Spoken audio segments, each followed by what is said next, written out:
Can you hear me? Okay. I I had one of those moments earlier this afternoon where I realized that I was starting to come down with something. So I didn't want to take a chance to bring it to you all. So I thought we would take advantage of Zoom tonight.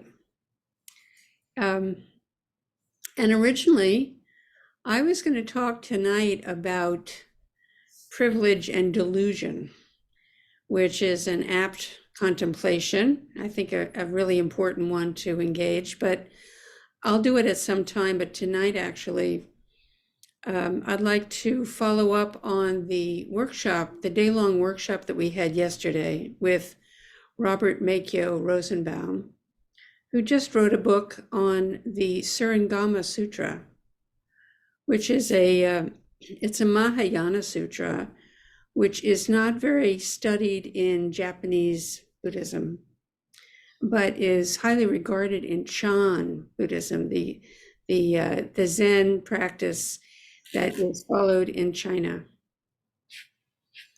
And this sutra lays out what's meant by the term Buddha nature and its relationship to our ordinary way of experiencing, which is that we are aware and at the same time quite entangled in the snare of illusory perceptions and thinking, random thoughts. Buddha nature is articulated as the everlasting true mind, that which lies beneath all of the display of the things of the world, the seeming things of the world. And everlasting true mind is a way to refer to our real nature. Buddha nature is articulated in great detail in this sutra, and is the essential nature of all conditioned things. It is a detailed contemplation on how our experience is made up of a set of sense impressions that seem so real and is, in a way, and it's all we have to go on. But that is not the whole story. The ordinary way of experiencing is what we call relative reality, in what we refer to as the two truths, the relative and the absolute, which are always coming forward together and are never actually separate. Though we articulate these separately in separate words, they are concepts that we use to regard different aspects of experience. And because we have these separate words, we think of them as separate, but experience is only ever one moment altogether and complete. And our momentary experiences are registered through the senses: seeing, hearing, tasting, touching, smelling, and what is often referred to as the sixth sense, which is the mind, thinking in all of its variations. And these are what emerge as reality, but are not just merely what they seem. So a quote that expresses the view that's put forward and articulated in the Surangama Sutra, which is very long. The view is our experience is a delusion, even though at the same time it's real. I love that because it really gets at, if I say your experience is delusion, you say, what are you talking about? It's pretty concrete. I experience a staircase. If I fall down, it's quite real what is experienced. So what does this mean? In what way is what's real also a delusion? How can this be a delusion? Well, we fall into and become entangled in delusion when we take what is temporary and conditioned, comes out of the coincidence of many, many conditions, as something that is lasting and separate from us, from this self that I identify with. When we think that the world is out there, separate from the self. And that's what is the hallmark of delusion, mistaking the nature of experience. So all of our practice is always about looking into what is the nature of this experience? What am I to make of it? What is this life and who am I? So all of this is by way of introducing tonight's talk, which we could call the three gates of body, speech, and mind, which always function together and are always present in every experience. Any experience that I have or you have, I who am the one who experiences, and the experience itself, these gates of body, speech, and mind are always together. Even though we may be very focused on one aspect, that in no way cancels out the presence of the other aspects, even though we may not have our awareness on them. So these gates are always mentioned when practicing with precepts. They have to function in how we behave. And hopefully you've noticed the importance of moral precepts and are working with them as a foundation for your Buddhist practice, and already experience their support in how you handle situations in your life, in your everyday life. And also, the only way that any Dharma teachings function in our lives is through the body, through our actions, through our speech. Wholehearted practice doesn't aim solely toward the gate of mind, but crosses all three at once: body, speech, and mind. And one of the healthiest insights of Mahayana Buddhism is that spiritual cultivation isn't limited to what happens seemingly inside your head. And yet, that can be our impression. What we think is the way it is. How many of us approach Zazen preoccupied with what's going on in the mind as the sole object of meditation, and regard what's going on in the body as a distraction, as something to ignore or try to get away from, or as an indication that we're not really practicing? We're not doing it right. We're not doing it the way we're supposed to.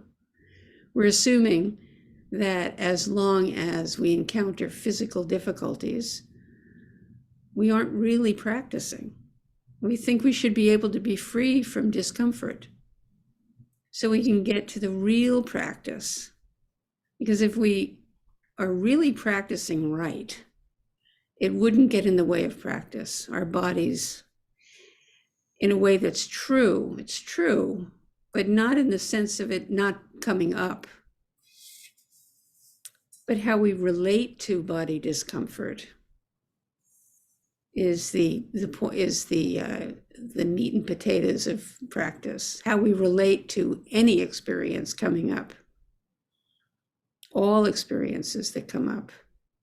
So in other words, not to get fixated, but to regard body pain in meditation, for instance, as another phenomenon that is empty. That's as empty as any phenomenon. Empty meaning impermanent and not fixed in its characteristic, in its condition. And if you've ever worked with pain in this way, you may have recognized that when you cooperate and agree to be fully present to pain or any sensation, the character of it changes. So, an example of that is once I had had a lot of pain in my legs when meditating. For years, I had, uh, during formal meditation, I'd kind of sneakily tried to change my position and get away from the pain. And finally, one day, I decided I was just going to really let myself feel it. I'd just take a chance and just let it really happen. And what happened was a surprise. What had always been the same sensations that drove me nuts and I tried to get away from, when I didn't, when I allowed the mind to be more supple and just relax, the pain I noticed was actually, it was a feeling of great coldness. And I almost felt like I was a marble statue. I mean, the whole experience of the physical body was so pronouncedly different. It was very interesting.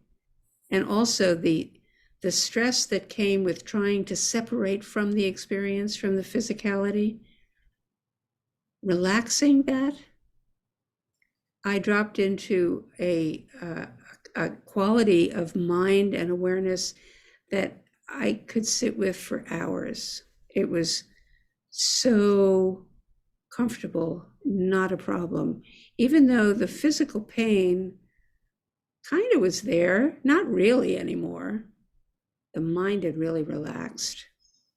So, when we allow ourselves to really experience whatever, we make discoveries about what else is going on beyond our concept and our aversion.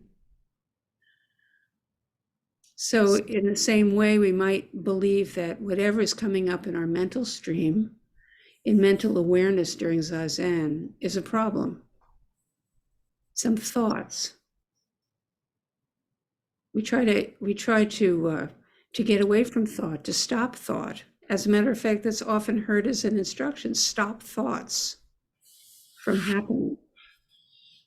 Well, the fact is that there are times when thinking does stop on its own. But if you try to stop thoughts, um, and you assume that any thought or memory or plan or fantasy is outside of practice, is kind of the enemy of peacefulness, it just compounds the problem. It just deepens the sense of separation, the stress of trying to do something that is not compatible with the true way, the way things naturally are. But the good news is, in all of this, that everything in mind, body, and speech, or any activity, anything in action, everything is worthy of experiencing, worthy of attending to. It's part of our wholeness, worthy of valuing as our path. It is all part of the wholeness that we are. So, looking into whatever makes up a thought, we practice with it. We practice with this. What makes up this thought? This isn't the same as following the thought, being led by it, and becoming entangled in it. So how do we practice with it? How do I know I'm having a thought? That's a really interesting prompt. How do I know I'm having a thought? Well, we look at it directly. We don't think about it. We look directly at the experience of the thought popping up.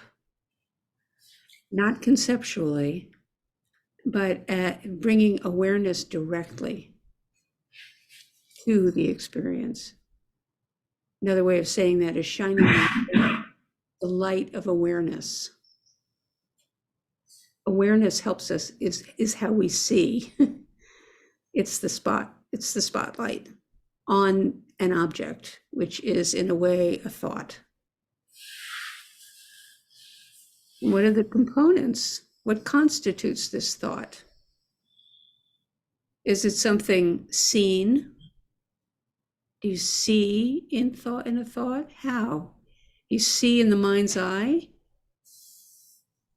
Is it something that is heard? Is there a sound to a voice narrating the thought, speaking the thought? Is there a physicality to it? How is this thought in the body? What is the body in this thought? These are all suggested ways to begin to look into the nature of thought. And I say thought, but I mean, any kind of thought, plan, agenda, fantasy, regret, just any kind of thought, penetrating this thought. And I always find that there's actually nothing there. It's just the momentary impression, the sensation of meaning that triggers some response, which is also thought or feeling. Any sensations or impulses that flow from the thought. This is all ephemera. If we take it as more than this, as real in the sense that it's concrete and a separate thing, and we believe it as having something separate from us, and not recognizing the nature of it, the thought generates, or attitudes that are not appropriate. When we really fall for our thoughts, we forget their nature. We really can fall into all kinds of suffering states and difficult actions. We may even act in some way that's really harmful. This body, speech, and mind comes forward simultaneously at each moment. And in the way that we practice, we investigate whether this is really true. Does each moment really come to us whole in wholeness? Is it true? Is there body without mind? Is there mind without body? And together they function. They function in every moment. They function together in speech, in activity, and even in stillness. So as you sit in zazen and contemplate being completely still, stilling all squirming, stilling all responding to, impulse to move a little bit or make yourself a little bit more comfy. It all happens together. When we're happy, body and mind. When we're restless, body and mind. When we're judgmental, body and mind. Angry, body and mind. In every state of mind, they function together. So, an example of this. So what if I see your expression right now as I'm talking, and I interpret it without any insight into my own sense of who I am and how I filter the world? I see your expression through this filter in a way that agrees with my sense of who I am. And I see that your expression looks to me, feels to me like you're judging me. Let's say, stupid. I don't know what I'm talking about. She's really spouting off. She doesn't know anything. That's my experience. So this might motivate me to try to appear smarter. In my anxiety, I might just talk and talk and talk and talk and talk. Or this thought of others' judgment might make me withdraw. Or it might make me become obsequious and try to please with praise or worship.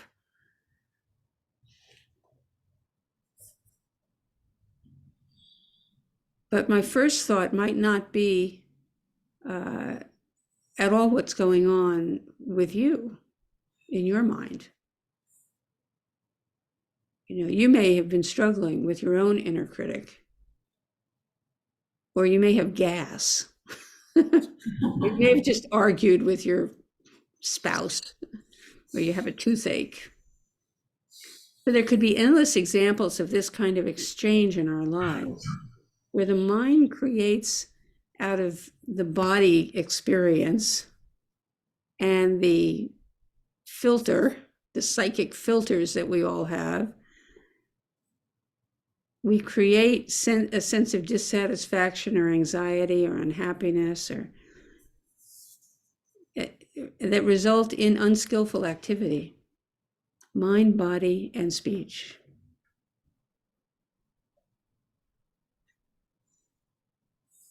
This happens all the time in this imaginary mental world that we all inhabit.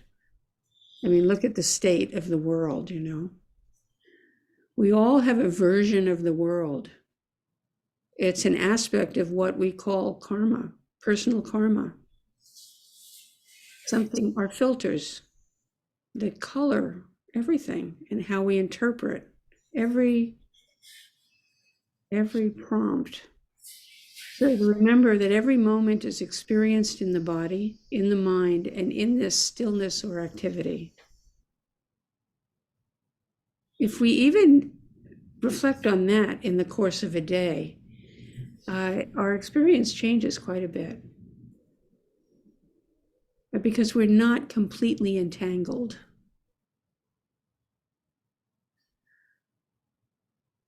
So another thing that kind of amuses me is the way a friend of mine who is a teacher says that the bum is the primary organ of meditation. We can think that when we meditate, it's all about the mind, but the body, we need to embody, we need to include the body in our experience, not just in zazen on the cushion, but all the time. Pointing out the importance and the truth of embodiment.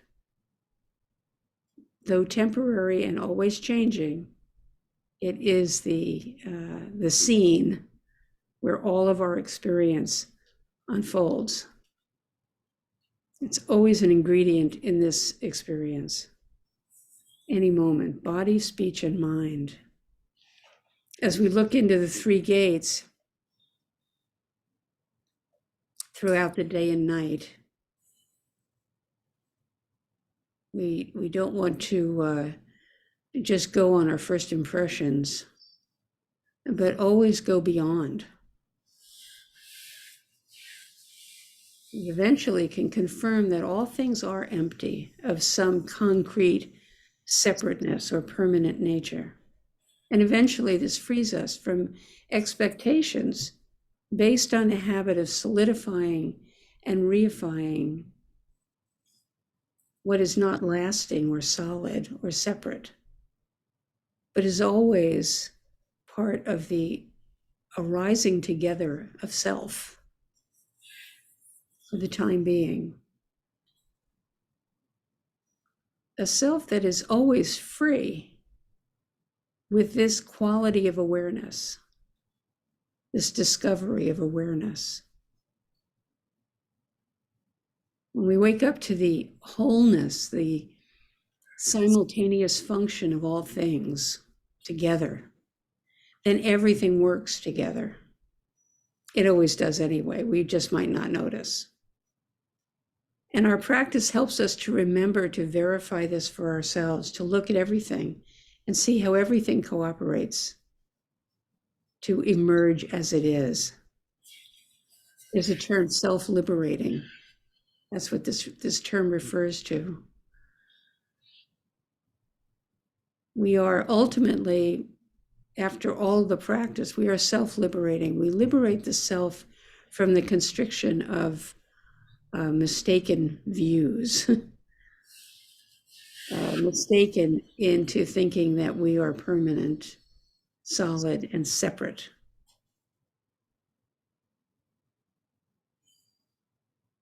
So this term emptiness.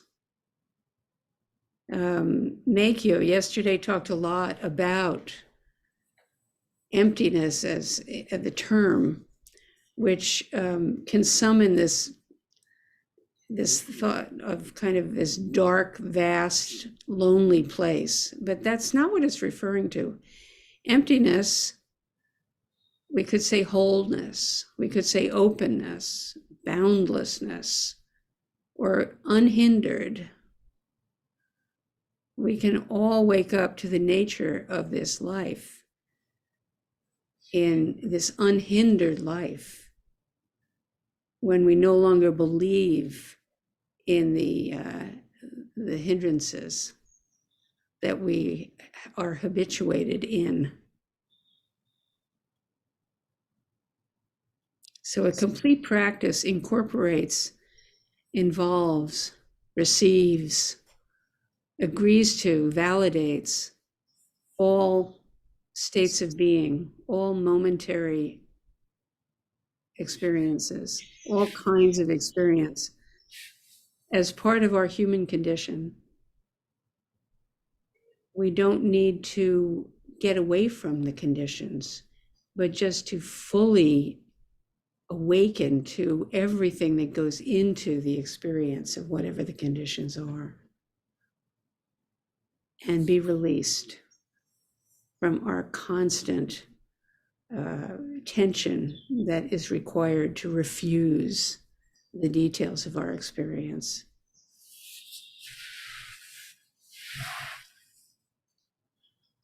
So I hope that there's something useful for you in this talk, and thank you for listening.